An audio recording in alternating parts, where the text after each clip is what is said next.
Ô, prof, não aguentou muita saudade, teve que vir daí para mais uma aula, né? Pois é. Ficar mais uns meizinho. Mais uns encontrinhos com vocês, eu não ia aguentar ficar longe de vocês. Deus o livre, né? Não, capaz. Como é que eu ia ficar tanto tempo longe de vocês?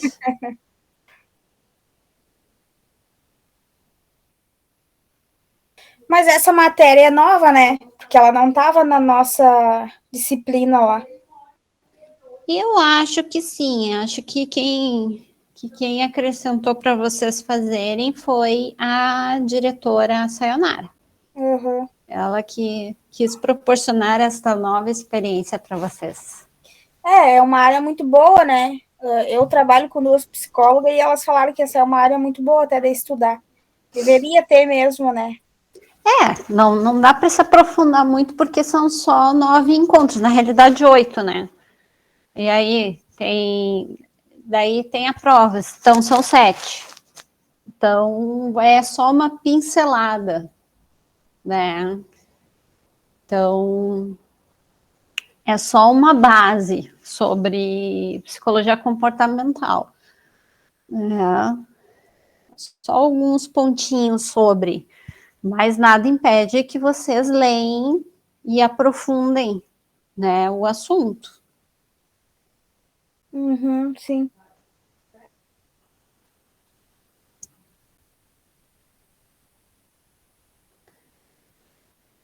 Vou dar uma olhada aqui. A Juliana não vai vir, eu acho. Tem a Liliane e a Sakati. Eu acho que a gente pode começar. Então tá, meninas.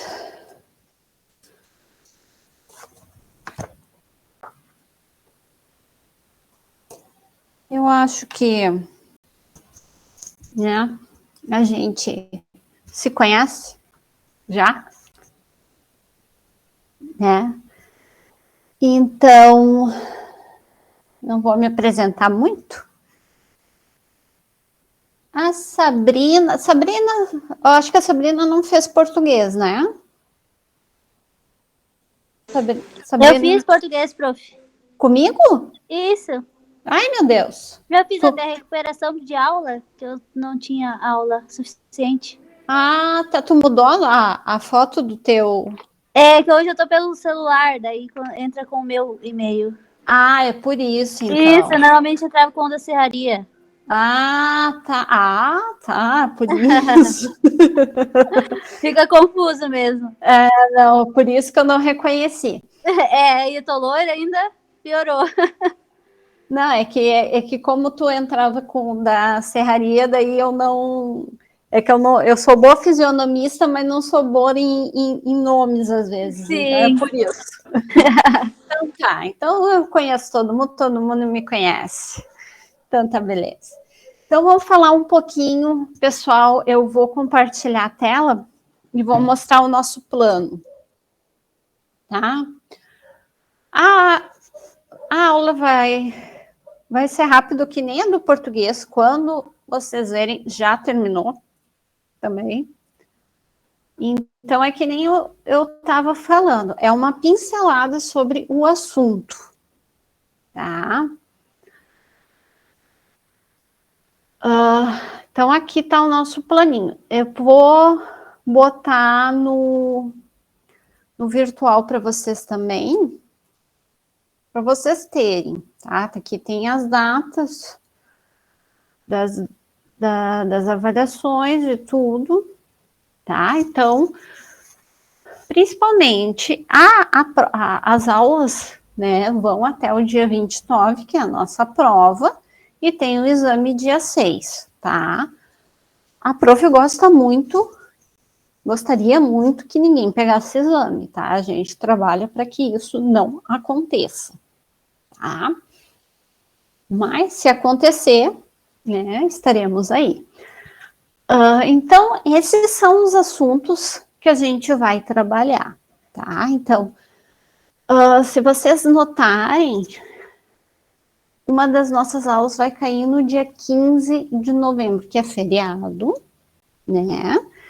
Então, a gente não teria aula. Então, para valer como aula, a gente vai ter um trabalhinho. Então, eu vou passar para vocês um trabalhinho, né? Para vocês me entregarem, vai valer nota e vai valer como presença para o dia 15 também, tá? Então, nós vamos ter 2 trabalhos e uma prova. Mesmo sistema do português, ok? Então, são 8 encontros, né? Sendo que um é feriado. Então, a gente vai ter 7 encontros, né, presenciais, ok? Tá? Sendo que 6 a gente vai ter conteúdo que a gente vai trabalhar, tá? Essa disciplina, ela é bem teórica, tá? Então, a gente vai ver basicamente a teoria, né? E à medida que a gente vai passando, eu vou dando, então, os trabalhos para vocês. Ali tem as datas, tá? Do primeiro trabalho, que vai ficar para o dia 1º de 11 para vocês me entregarem. E o segundo trabalho, então, para o dia 15. Então, cada trabalho tem o peso de 1,5 e a prova tem o peso 7. Ok? Tá? Somando tudo isso, fecha os 10 pontos. Certo? Então, pessoal, o professor vai pedir encarecidamente que todos façam os trabalhos bonito, tá? Para, na medida do possível, né, conseguirem média para passar direto, tá? Para ninguém ficar porque não entregou um trabalho, tá? Ok? Então, basicamente, é isso aqui, tá? Bem simples, tá? Esses são os assuntos que a gente vai trabalhar, tá?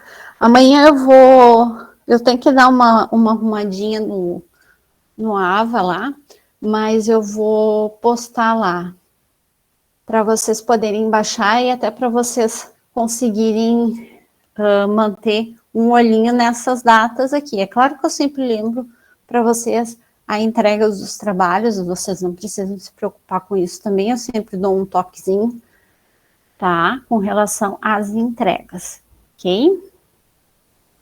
Então, basicamente, é isso, tá? Se vocês tiverem alguma dúvida, sempre vocês sabem que podem, né, falar comigo, me chamar pelo WhatsApp ali, bem tranquilo, ok? Então, vamos começar. Hoje a gente vai falar da psicologia como algo mais geral. Tá? Então, por isso que tem esse títulozinho, Psicologia e suas vertentes. Tá? Então, como o nome já diz, né, a disciplina, psicologia comportamental, é a psicologia relacionada ao comportamento, que é que vocês que vão trabalhar com RH vão lidar, né? Pessoas, comportamento, vocês vão lidar com pessoas, né? E isso requer, então,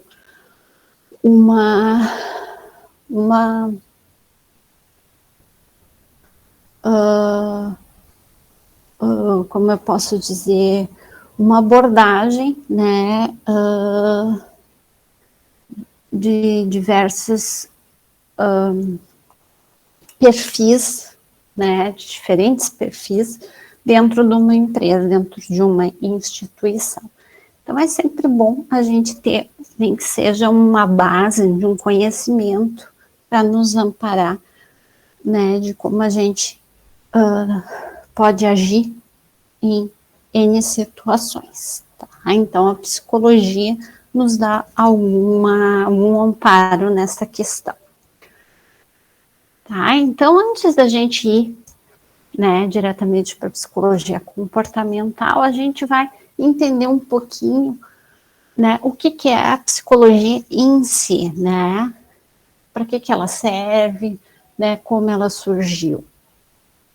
Tá? Então, antes de tudo, a psicologia, ela é uma das ciências que mais ajuda o ser humano nos dias atuais, né? Principalmente nos dias atuais, né? Até mesmo em coisas que você nunca pensaria, né? Existir uma influência da psicologia, a influência. Então, em várias áreas, a psicologia, ela pode estar envolvida, tá? Por exemplo, num comercial de televisão pode haver né, o dedinho da psicologia, né, até decoração de um escritório de trabalho, bom, no hospital também. Então, são exemplos que a psicologia pode ter, pode estar ligado, tá? Pode ter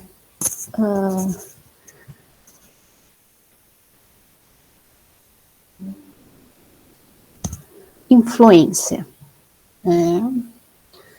Então, há todo um trabalho de identificação do comportamento humano e tentativas de adequar o local ou adequar o próprio comportamento ao lugar. Tá? Então, por isso que a psicologia é importante nessas questões. Okay? Então, a psicologia ela não surgiu diretamente como uma ciência, né? E sim, ela era um ramo da filosofia. Certo? Então, isso durou por cerca de 2.000 anos antes, então, ela se tornar uma ciência. Certo? Então, foi apenas no século XIX que a psicologia passou, né, de apenas um ramo da filosofia para uma ciência independente. Então, durante 2.000 anos, ela foi apenas uma pontinha da filosofia. Ela não era considerada uma ciência, não era considerada tão importante, né? Ela era apenas um raminho da filosofia. Então, a partir daí, a psicologia começou como resultado da curiosidade dos cosmólogos, né, para entender sobre as experiências místicas e atividades de pessoas e eventos. Então, foi a partir dessa curiosidade que a psicologia passou a ser uma ciência. Né? Então, esses incluem as suas experiências na vida, sonhos, vida materialista, os impulsos que tem e peculiaridades no comportamento das pessoas em diferentes situações. Então, são todos esses pontos, né, que se incluem nas questões psicológicas. Então, estamos falando, né, sobre uma ciência que trabalha com o estudo do comportamento humano e seus processos mentais. Isso é a psicologia, tá? De uma forma geral. É a definição mais prática e direta que se pode dar para a psicologia. Né? Então, dissecando essa pequena e concisa definição, né, se pode dizer que a psicologia estuda as emoções, as experiências humanas com o mundo ao seu redor, suas introspecções, processos de aprendizagem, o intelecto e, é claro, a percepção do ser humano. Tudo isso e mais um pouco está incluso no grande pacote que chamamos de psicologia. Então, psicologia tem todos esses pontos dentro, né, da sua gama, né,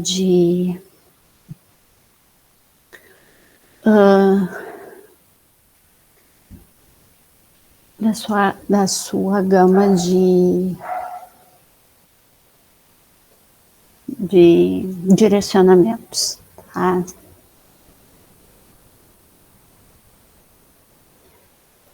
Então, da onde é que vem a palavra psicologia? Vem de psique, que significa alma, e logos, que significa razão. Então, psicologia é a junção da alma e da razão, ok?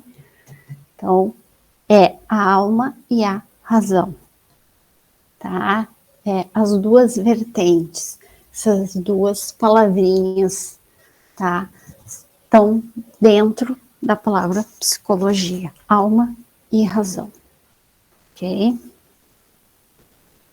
Qual é o objetivo primordial, né, da psicologia? Então, qual seria? Que é estudar o comportamento humano e seus processos mentais. Okay? Então, esse é o objetivo primordial da psicologia. Então, o objetivo da compreensão dos processos mentais e comportamentos varia consoante o ramo da psicologia. Então, depende, o ramo vai variar também o seu objetivo, tá? A psicologia tem um objetivo geral e, dependendo o ramo da psicologia, o objetivo também vai ser direcionado para esse ramo. Exemplo, na psicologia clínica, foca-se no bem-estar, na psicologia escolar, foca-se no sucesso acadêmico, e na psicologia das organizações, foca-se em maximizar o valor dos recursos humanos, e assim por diante. Então, cada ramo da psicologia tem seu próprio objetivo, e a psicologia, no geral, ela estuda o comportamento humano e seus processos mentais, tá?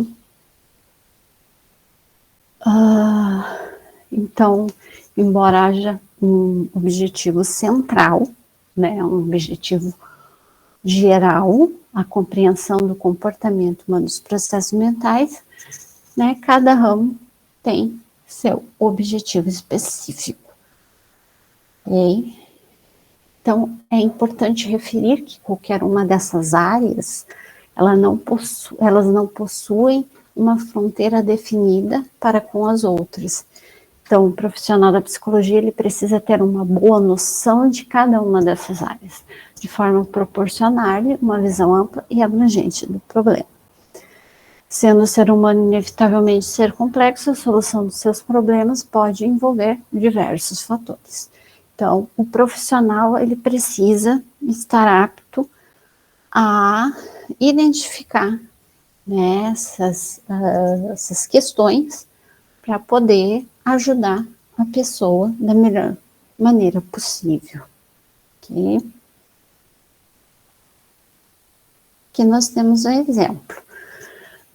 Se uma criança não aprende como é devido, pode dever-se a diversas variáveis. A primeira tendência é debruçar-nos sobre a criança e responsabilizá-la como única responsável do seu problema. Tá? Isso é que a maioria das pessoas faz. Tá?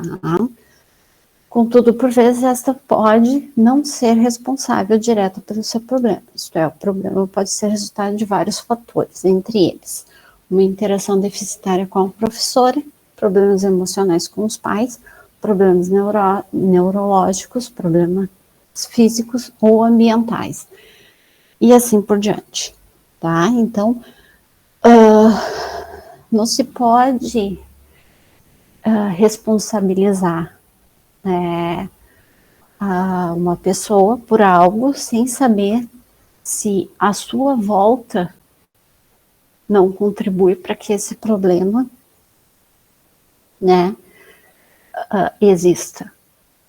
Então, é preciso analisar antes de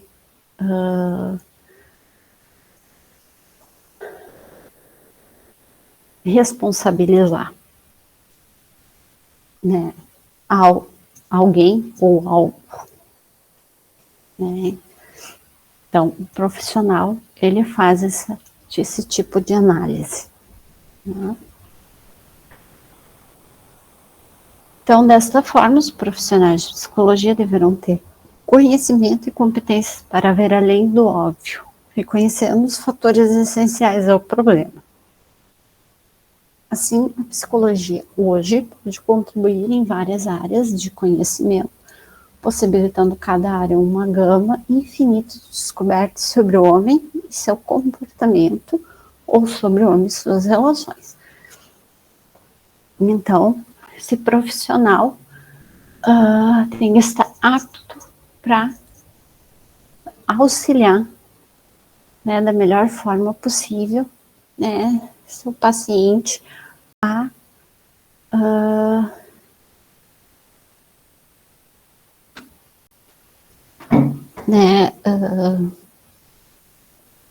trabalhar, né, o seu problema.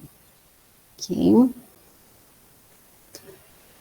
Quais os ramos da psicologia, né, que existem hoje? Então, tem a experimental, né, psicologia da personalidade, a clínica, a do desenvolvimento organizacional, a da educação, da aprendizagem, a esportiva, a forense e a neuropsicologia. Então, são vários ramos, né, que a gente tem dentro da psicologia como grande área.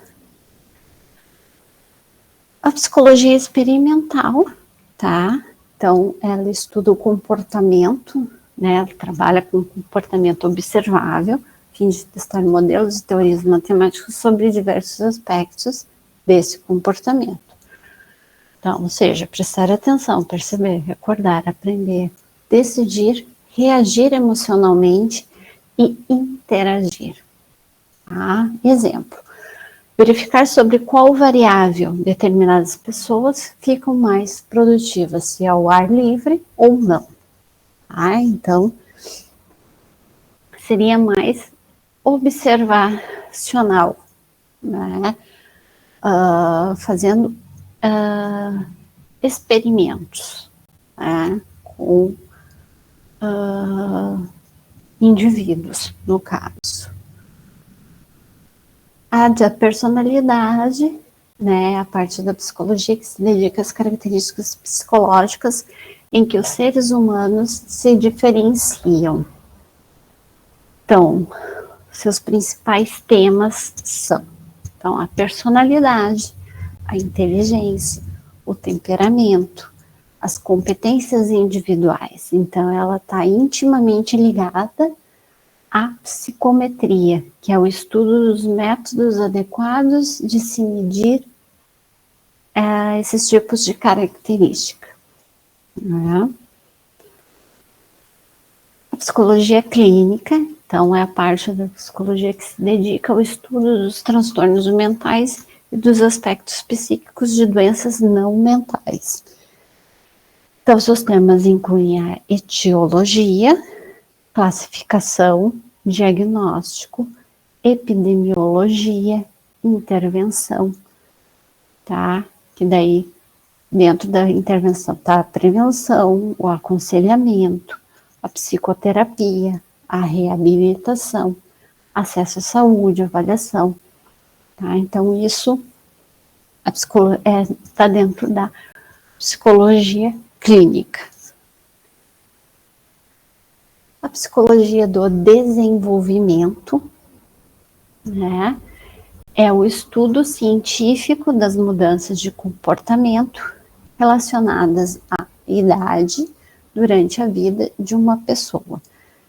Então, este campo examina mudanças através de uma ampla variedade de tópicos, incluindo habilidades motoras, habilidades em solução de problemas, entendimento conceitual, aquisição de linguagem, entendimento da moral e formação da identidade.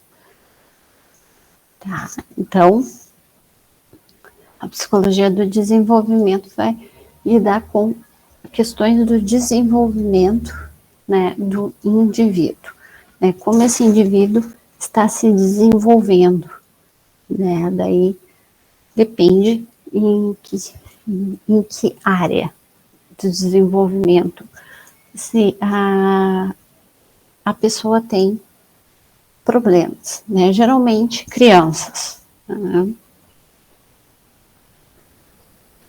Psicologia organizacional, então, inicialmente denominada como psicologia industrial, estuda os fenômenos psicológicos presentes nas organizações.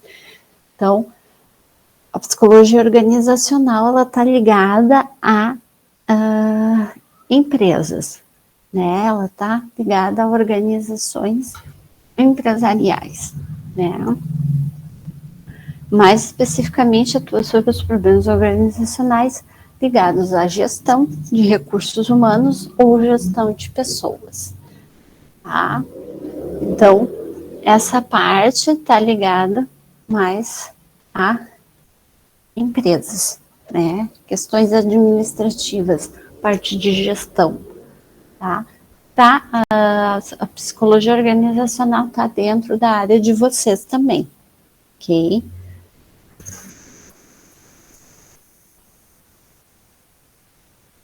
Psicologia esportiva é o estudo dos fatores comportamentais que influenciam e são influenciados pela participação e desempenho no esporte, exercício e atividade física, e também a aplicação do conhecimento adquirido através deste estudo para a situação cotidiana. Tá, então, tá ligado à parte, né, principalmente a atletas, né?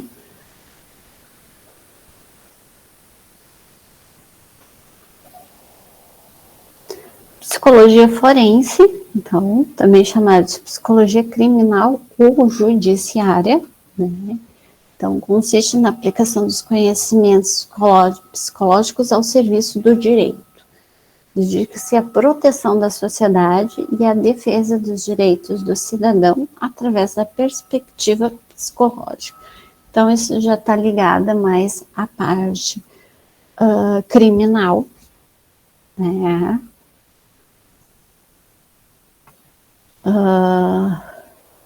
A casos de assassinato, enfim.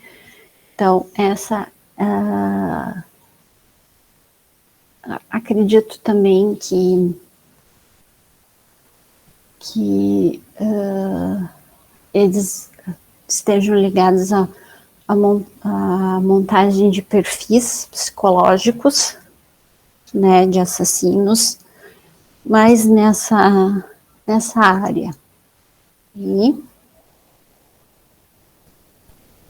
Então, agora, né, vamos partir para o nosso campinho. O que é psicologia comportamental, né?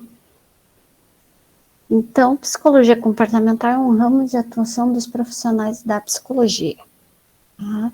Esse ramo dá ênfase às interações entre as emoções, os pensamentos, o comportamento e os estados fisiológicos dos seres humanos. Então, é o todo, né, de emoções, né, questão dos sentimentos, podemos dizer que é um pacote de relações entre emoções, né,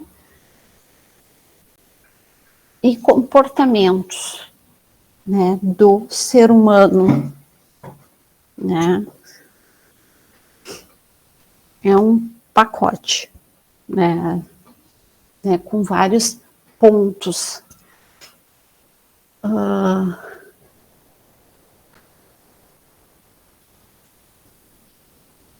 que se interligam, né.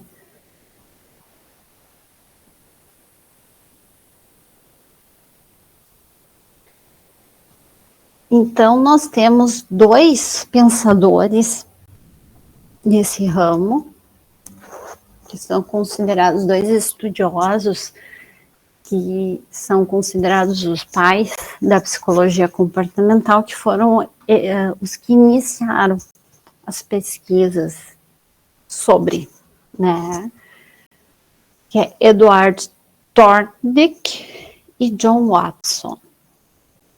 tá? Então, são dois estudiosos que iniciaram pesquisas sobre o assunto. Então, mas o que cada um deles dizia? Então, vamos ver. Thorndike afirma que o comportamento de todo animal, inclusive o homem, tende a se repetir se for recompensado. Isso é chamado de reforço positivo.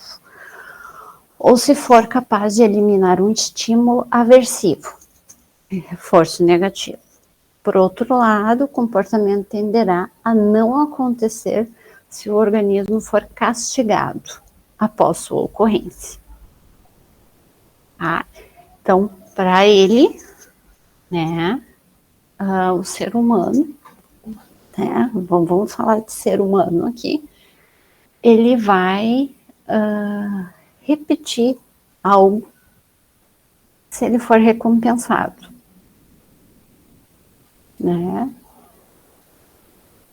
E se ele for punido, ele não vai repetir, aquela ação pelo qual ele foi punido, tá?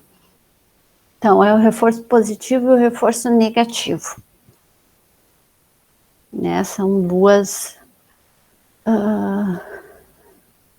São dois extremos, tá?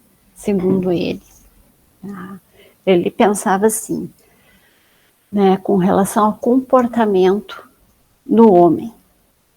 Reforço positivo e reforço negativo. Ele chamou isso de lei de efeito. Então, segundo essa lei, a satisfação leva à aprendizagem.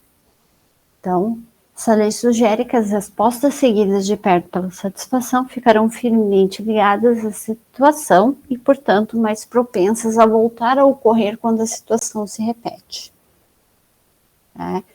Então, se a boa conduta for recompensada, aquela boa conduta será repetida. E a má conduta for punida, aquela má conduta não será repetida. Então, isso é chamado de lei de efeito. Então, como a lei de efeito foi descoberta por Thorndike? Então, em seus experimentos, ele utilizou objetos que são conhecidos como caixas-problema, para estudar como os animais aprendem. As caixas eram fechadas, mas continham uma pequena alavanca, que quando pressionadas permitiriam que o animal escapasse. Tem uma fotinha, uma ilustração. A caixa era mais ou menos assim, como essa ilustração. Então tinha uma portinha com uma alavanca, e o animal, se o animal aprendesse a apertar essa alavanca, ele abriria a portinha para poder sair. Essa é a lei de efeito de Thorndike. Esse é um experimento que ele fazia com animais, para ver se o animal aprenderia a abrir a jaula. Ele não chamava de jaula, ele chamava de caixa de experimento. Então, ele colocava um gato dentro da caixa problema e colocava também um pedaço de carne fora da caixa. E aí, em seguida, observava os esforços do animal para escapar e obter a comida.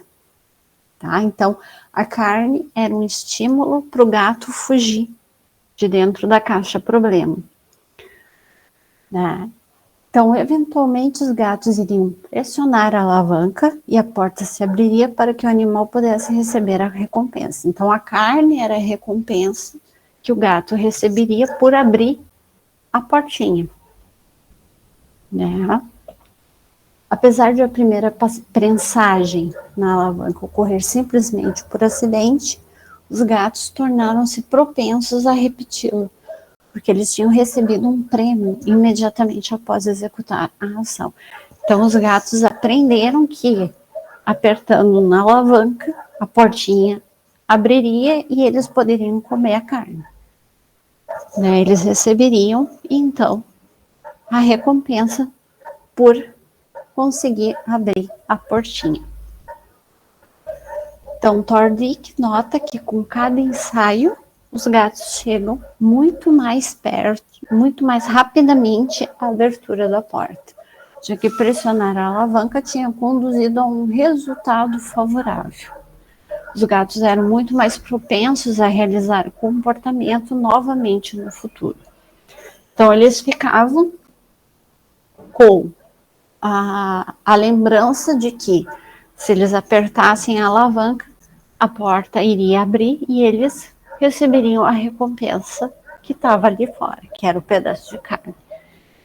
Então, eles rapidamente, né, a cada experimento, eles faziam esse processo mais rápido do que a vez anterior, né? Então, o estímulo fazia com que, de ganhar carne, depois de abrir a portinha, fazia com que eles apertassem a alavanca mais rapidamente a cada vez que Thorndike realizava o experimento. Logo, né, conclusão que ele chegou, comportamentos acompanhados de consequências agradáveis tendem a ser mais frequentes, e comportamentos acompanhados por consequências ruins tendem a desaparecer, né?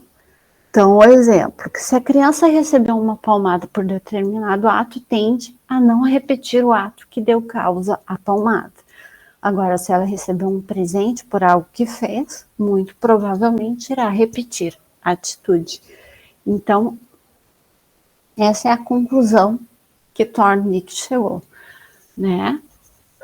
Se o estímulo é positivo, o ato vai se repetir. Se o estímulo é negativo, aquele ato não irá se repetir novamente.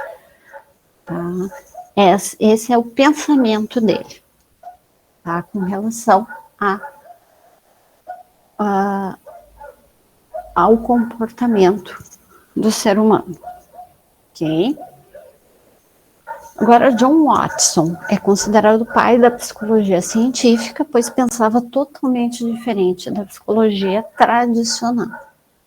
A psicologia dele tinha por objetivo o estudo da consciência e como método a introspecção.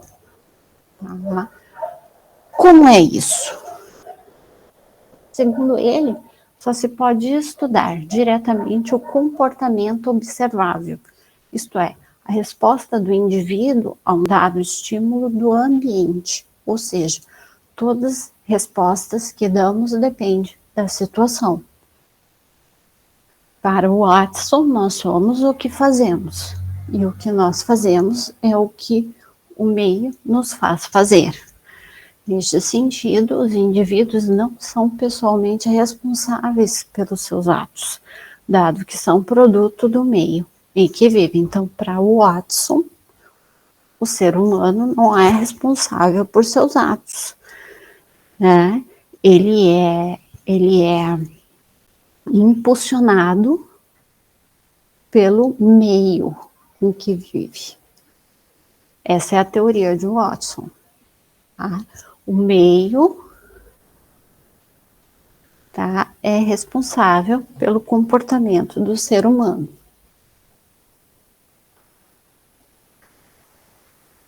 Tá?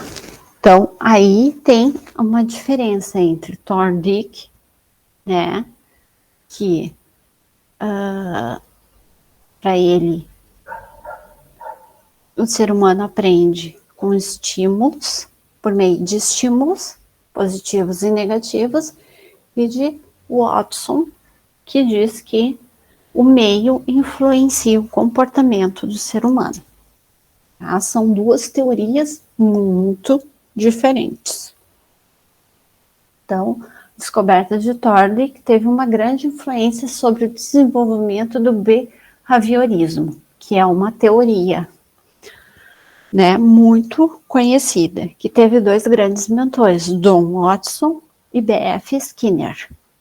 Tá? Então, o que é o behaviorismo? Também é conhecido como comportamentalismo. É uma área da psicologia que tem o comportamento como objeto de estudo. O behaviorismo surgiu como oposição ao funcionalismo e estruturalismo e é uma das 3 principais correntes da psicologia, juntamente com a psicologia da forma e psicologia analítica. Esta palavra ela tem origem no termo behavior, que em inglês significa comportamento ou conduta. Tá? Então, o behaviorismo metodológico surgiu em oposição à introspecção e ao mentalismo. Tá? Então, o Watson, ele argumentava que qualquer observador pode medir objetivamente o comportamento publicamente observável, justamente porque, diferentemente dos processos cognitivos, percepção, que são privados, o comportamento é público. Tá? 2 pessoas podem observar o mesmo comportamento. Por exemplo, um rato virando à direita num labirinto e concordar com o que observo.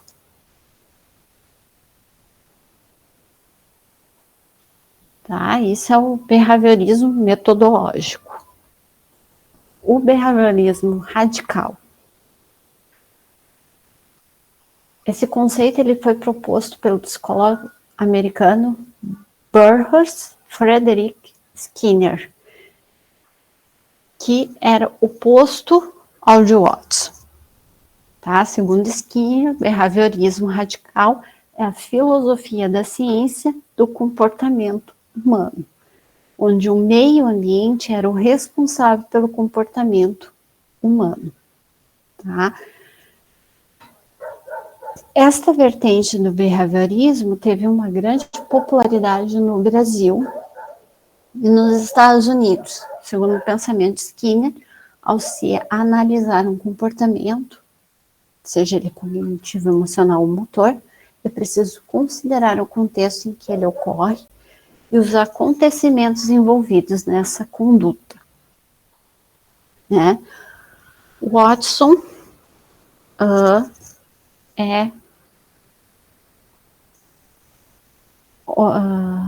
defende a observação, né? E o Skinner defende que tem que se analisar o comportamento considerando o contexto, né, onde ele ocorre, né, e os acontecimentos envolvidos. Então, é todo um pacote, é todo é um todo a se considerar na visão de Skinner, diferente de Watson, que é apenas observacionismo. Tá? Então, na realidade, né, aqui a palavra-chave é comportamento, tanto de um quanto de outro. Então, o comportamento ele é definido como um conjunto de reações de um sistema dinâmico face às interações e renovações propiciadas pelo meio onde está envolvido. Então, exemplos de comportamento. Nós temos o comportamento social, comportamento humano, comportamento informacional, né? O que o indivíduo faz com relação à informação. Tá? O que ele faz com uma informação que ele obtém? Comportamento animal, comportamento atmosférico e assim por diante. Então, quando nós tratamos de individualidades, né, pessoa por pessoa, nós podemos definir o comportamento como o conjunto de reações e atitudes de um indivíduo ou o grupo de indivíduos em face do meio social. Tá? Um indivíduo dentro de um meio social, um grupo de indivíduos dentro desse meio social. Em termos gerais, então, né, O comportamento é a resposta observável de um estímulo. Nos animais, por exemplo, envolvem essencialmente instintos e hábitos aprendidos. O ser humano está sempre recebendo estímulos do ambiente em que vive e interage. Seu comportamento, ou seja, suas respostas a esses estímulos variam muito de acordo com cada pessoa. Então, cada pessoa, cada indivíduo, ele vai reagir, né, ao estímulo, né, vai reagir de uma forma diferente de outra pessoa ao estímulo do ambiente em que ele vive, né. As pessoas, elas não reagem da mesma forma, elas reagem de formas diferentes. Então, cada indivíduo reage de uma forma específica, individual, né? Então, cada um vai reagir de uma forma, né, a seu ambiente, né, o ambiente onde está inserido, ok?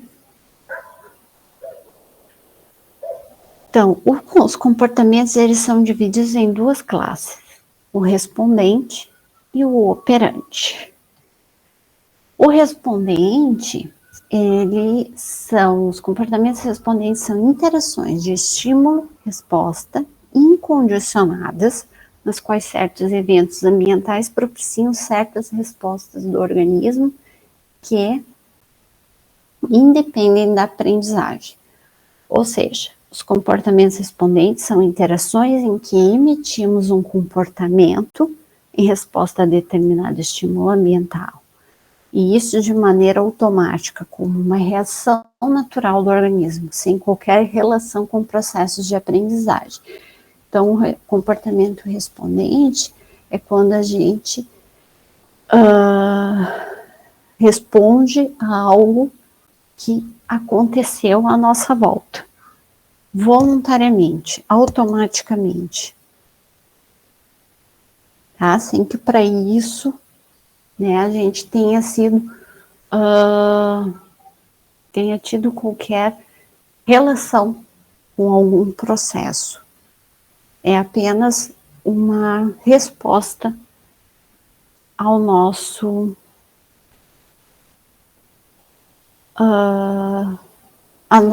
ambiente, ao que está à nossa volta, o que está acontecendo à nossa volta, ok? Tem 3 características: surgem involuntariamente, são controlados pelos eventos que o precedem, não são aprendidos, são universais.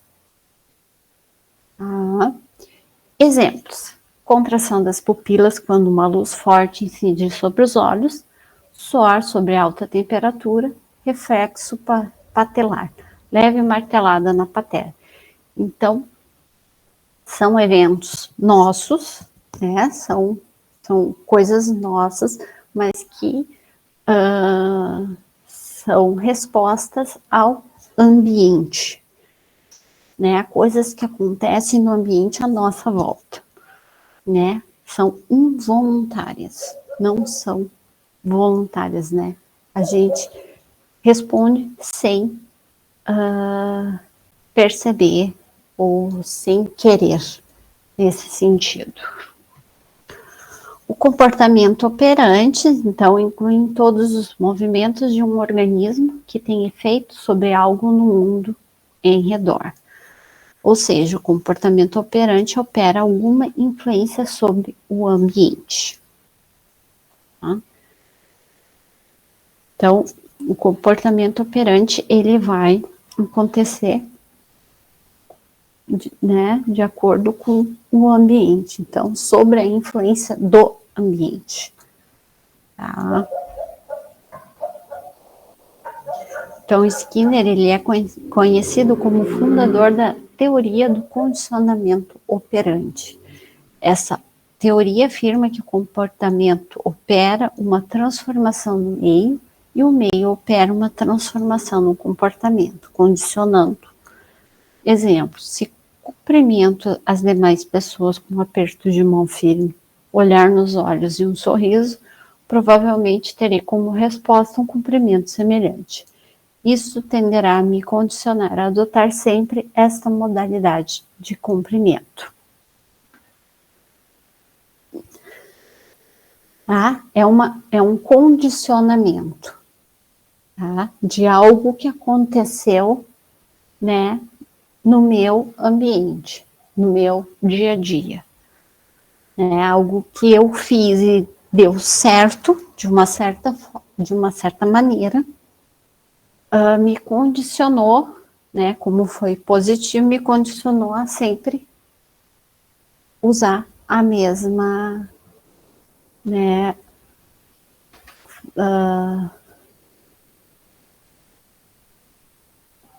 o mesmo tipo, né, no caso de aperto de mão, né, já que funcionou tantas vezes, então vou continuar usando, tá? Ou seja, atuei sobre o ambiente de determinada maneira, operei sobre o meio, né, com certa inferência, e o meio atuou sobre mim, operou, né, certa influência sobre mim. Então, eu comecei influenciando, e o meio depois me influenciou. Tá? Deste modo, o comportamento é controlável por suas consequências, as quais funcionarão como reforços dos comportamentos. Né? Atitudes que geram boas consequências tendem a ser repetidas por nós. Tá? Então, essa linha, essa via de mão dupla, né, seria uma via de dupla, né? Eu influenciei, depois fui influenciado, né, pelo ambiente. Então, dependendo do retorno que o ambiente me dá, em razão de minha atuação sobre ele, meu comportamento passa a ser modelado e moldado. Por exemplo, o professor gosta de contar piadas para tornar a sua alma mais atraente e prender a atenção dos seus alunos. Este comportamento opera uma transformação no meio. Os alunos riem. O riso dos alunos exerce uma influência no comportamento do professor, que passa a usar cada vez mais este recurso. Ou seja, o meio operou uma transformação, um condicionamento no professor. Né? O fato do professor contar uma piada, os alunos rirem da piada, condiciona ele a sempre agir dessa forma. Eu sempre vou contar uma piada porque os meus alunos vão rir. E eu, né, quero continuar fazendo os meus alunos rirem. Então, condicionamento, né? Deu certo, então vou continuar a fazer. Então, tudo que emanamos vai voltar para nós da mesma forma, né? Tudo que vai, volta. Ok? Isso a gente tem que pensar, né? Tudo que a gente manda para alguém, com certeza vai voltar para a gente. E, pessoal, então seria mais ou menos isso na nossa aulinha de hoje.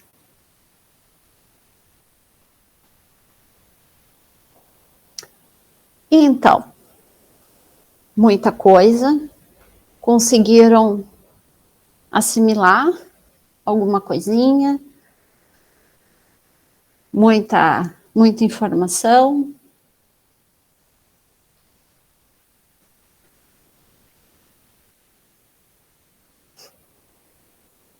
Tá todo mundo dormindo, então.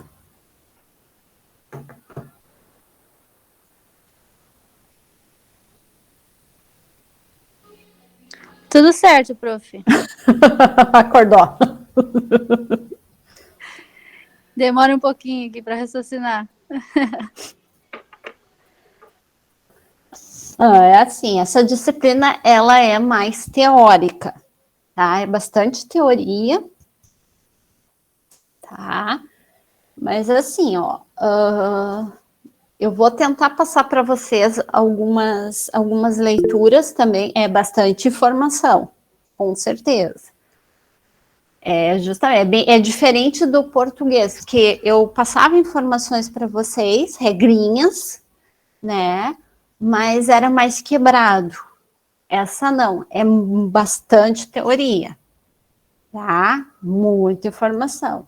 Eu vou tentar passar algumas leituras para vocês para complementar também, tá? Eu tenho que ver o que eu consigo para ajudar vocês a preencher algumas lacuninhas que eu não vou conseguir, ok? Mas para aulas de hoje seria isso, tá? Eu vou postar o cronograma no Ava para vocês e os slides. Todas têm o acesso, né? Eu acho. Sabrina, tu conseguiu organizar o teu acesso lá com o pessoal da escola? Sim, eu consigo acessar bem certinho. Tá, então tá, beleza. Então eu vou postar os slides lá no virtual para vocês e o cronograma, tá? Vai ficar lá disponível para vocês, se vocês quiserem baixar ou quando vocês quiserem. Posto no grupo do WhatsApp também, tá? Vou postar nos dois, no virtual e no grupo do WhatsApp para vocês, tá? Tá? Então tá, meninas. Então por hoje seria isso. Tá? Qualquer dúvida, vocês sabem, só me chamar ali no WhatsApp, bem tranquilo, tá? E aí a gente se vê semana que vem, tá? Aproveitem o feriadinho amanhã, descansem, aproveitem, Obrigada, prof, igualmente. tá? Obrigada.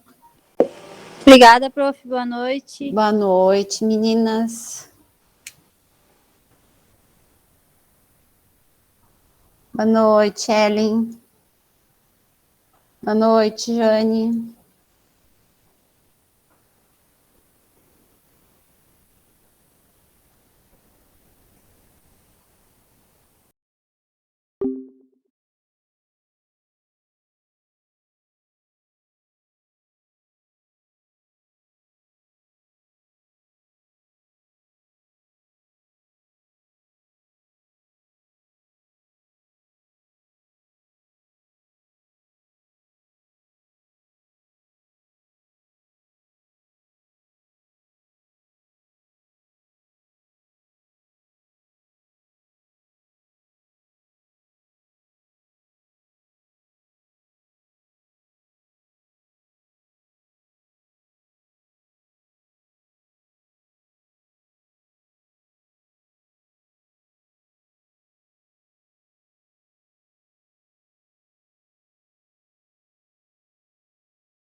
Tchau.